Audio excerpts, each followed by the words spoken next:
মানে ইয়াকিন ও ইখলাসের সাথে এই কলেমা পাঠ করে, আল্লাহ সুবহানাহু ওয়া তাআলা তার সমস্ত গুনাহ মাফ করে দেয় এবং কি একদম শিশুর মতন করে দেয়।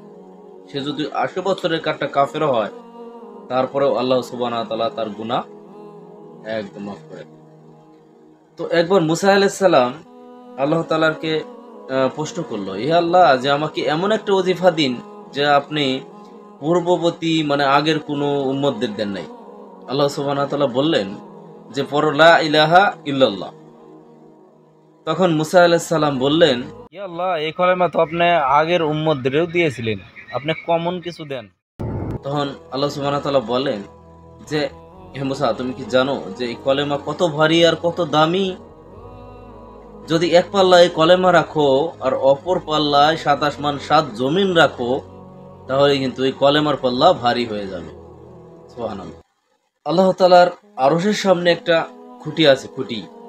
যখন বান্দা যখন আল্লাহর নাম নিয়ে থাকে, তখন ওই খুঁটিটা কাঁপতে থাকে।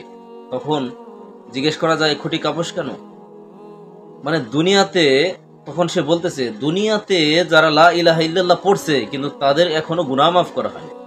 তখন আল্লাহ সুবহানাহু ওয়া তাআলা বলেন, যা, আমি ওই বান্দার গুনাহকে মাফ করে দিলাম। সুবহানাল্লাহ। তখন কিন্তু ওই খুঁটিটা কাঁপা বন্ধ হয়ে যায়। মানে এই কলেমা যদি কারো শুরুতে এবং শেষে মানে মুখে জবানিত থাকে এবং মৃত্যুর সময় যদি মুখে জবানিত থাকে, তাহলে কিন্তু তার জন্য জান্নাত ওয়াজিব হয়ে যায়। আমরা সবাই জানি এবং কি তার হিসাব নেওয়া হবে না, বিনা হিসাবে তার জান্নাত। এই দুনিয়াতে যেটাই করি না কেন, যেটাই বলি না কেন, সেটাই কিন্তু আমার মনের ভিতরে গায়। তো মরার সময় যে আমার কলেমা নসিব হবে, আমি কিভাবে বলতে পারবো? সারা দুনিয়ায় আমি দুনিয়া দুনিয়া করে কানলাম, তো ফের কিভাবে আমি কনফার্ম হতে পারি যে আমার মরার সময় কলেমা নসিব হবে?